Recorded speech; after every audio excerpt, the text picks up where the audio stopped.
আসসালামু আলাইকুম ওয়া রাহমাতুল্লাহি ওয়া বারাকাতুহু। কেমন আছেন আমার আদরের কলিজার টুকরা আপুরা?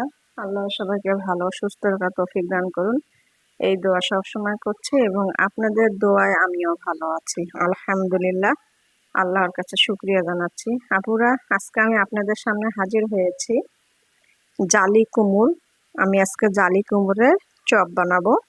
তো এখানে আমি এই জালি কুমড় আম, হলুদ গুঁড়ো, ধনিয়া গুঁড়ো এবং শুকনা মরিচ গুঁড়ো ও লবণ দিয়ে আমি মেখে 10 থেকে 15 মিনিট আমি ঢেকে রেখেছিলাম।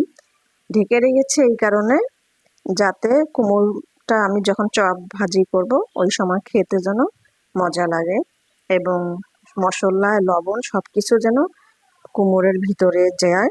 আর সঙ্গে সঙ্গে মেখে তেলে ভাজলে ওটা খেতে ভালো লাগবে না, লবণ লবণও লাগবে না।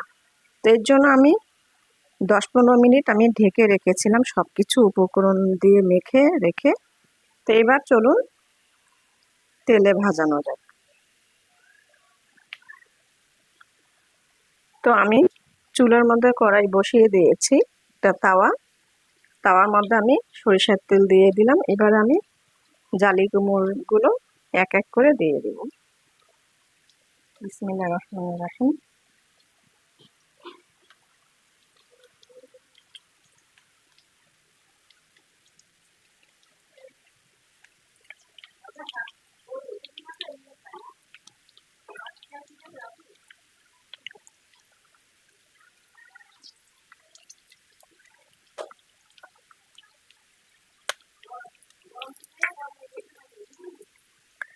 দিয়ে দিলাম। এবার আমি জালি কুমড়োগুলো সবগুলো আমি চপ ভেজে নেব।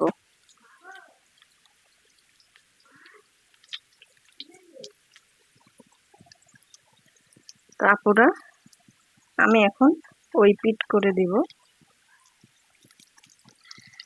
দেখুন কত সুন্দর হয়েছে চপগুলো, এবং আশা করছি এই জালি কুমড়োর চপগুলো খেতেও ভালো লাগবে। একটু পোড়া পোড়া হয়ে গেল।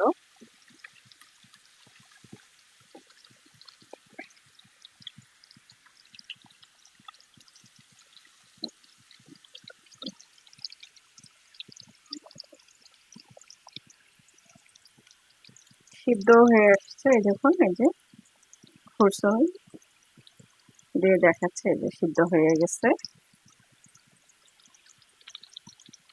এইভাবে আপনারাও জালি কুমড়োর চপ ভেজে খান, সুন্দর লাগবে খেতে।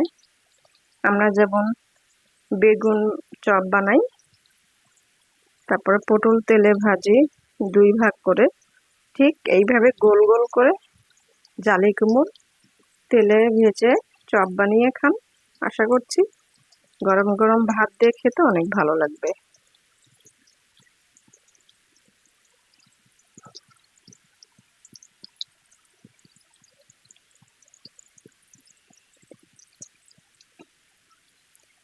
তো আপুরা, কুমড়ের চপগুলো হয়ে গেল, আমি এইবার নামিয়ে নিব। এই দেখুন, একটা প্লেটের উপরে আমি একটা টিস্যু বিছিয়ে নিয়েছি, হাত টিস্যু। তো এখন আমি টিস্যুর উপরে দিব যাতে তেলগুলো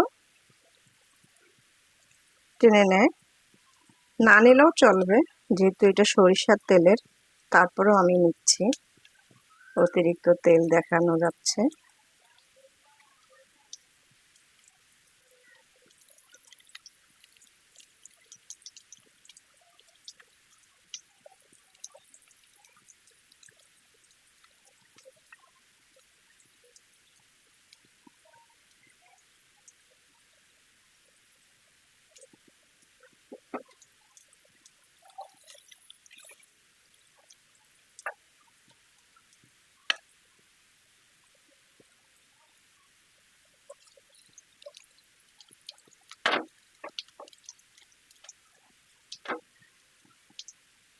উঠিয়ে নিলাম সবগুলো।